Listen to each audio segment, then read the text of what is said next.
সেই মেয়ের বাবা মা বাড়ির জমি বা বাড়ি বিক্রি করে দিচ্ছে মেয়ের বিয়ের খরচ তোলার জন্য। বলল না, তা হবে না।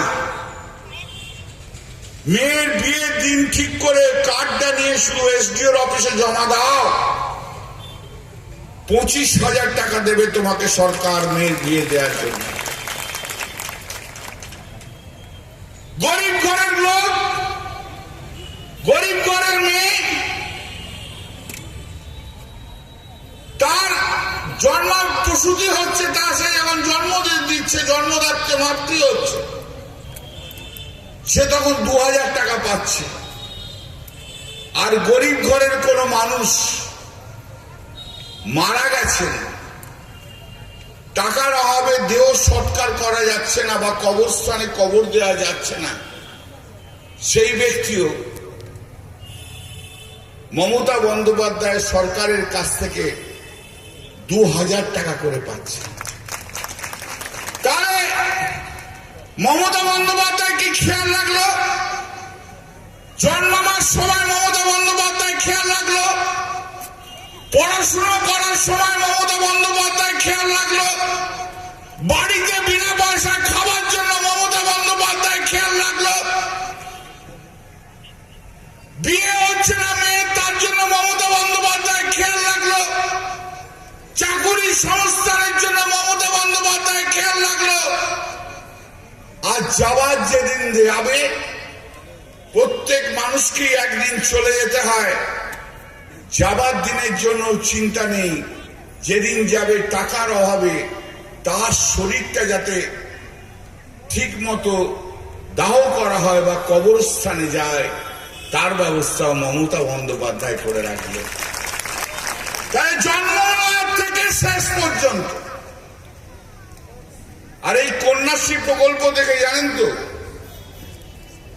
মোদী কিন্তু, আমি জানি না কতদূর পড়াশোনা করেছে, এখনো পর্যন্ত কেউ জানে না, কেউ বলতে পারে না। ওই অমিত শাহ মাঝে মাঝে একটা সার্টিফিকেট নিয়ে আসে, কিন্তু স্কুলটা কোনটা সেই স্কুলে কেউ বলতে পারে না।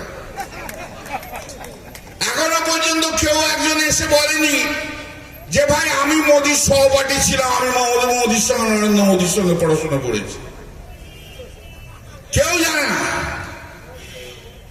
যাই হোক, কিন্তু মোদী একটা জিনিস কিন্তু ভালো শিখে গেছিল, জানেন তো? পুরোটা শিখতে পারে না, একটু শিখেছে খুব ভালো। সেটা হচ্ছে টুকলি করা। টুকলি টুকলি করতে একটু ভালো শিখেছে। মমতা বন্দ্যোপাধ্যায় যখন কন্যাশ্রী করলো, নরেন্দ্র মোদী বলল আমি বেটি পড়াও বেটি বাঁচাও করছি। পার্লামেন্টে আমি বলেছিলাম যে বেটি পড়াও বেটি বাঁচাওয়ার জন্য মোদীজি আপনি করেছেন, খুব ভালো করেছেন। আপনার 23টা রাজ্য আছে আর 6টা ইউনিয়ন টেরিটরি আছে, 29টা। সেই 29টার জন্য, রাজ্য এবং ইউনিয়ন টেরিটরির জন্য আপনি বাজেটে 1,000 কোটি টাকা মাত্র বরাদ্দ করেছেন। আর মমতা বন্দ্যোপাধ্যায় তার কন্যাশ্রী প্রকল্পের জন্য শুধু পশ্চিমবাংলায় বছরে 1400 কোটি টাকা বরাদ্দ করেছে। তফাৎ হচ্ছে এইখানে, তফাৎ হচ্ছে এইখানে। 2010 বা 2011 সালে মমতা বন্দ্যোপাধ্যায় যখন রেলমন্ত্রী ছিল, মমতা বন্দ্যোপাধ্যায় তার মস্তিষ্ক প্রসূত, তার মাথা থেকে বেরিয়ে এলো ফ্রেট করিডোর। ডানকুনি থেকে লুধিয়ানা পর্যন্ত ফ্রেট করিডোর হবে, মমতা বন্দ্যোপাধ্যায় করেছিলেন ফ্রেট করিডোর। সরি, 2009 করেছিলেন।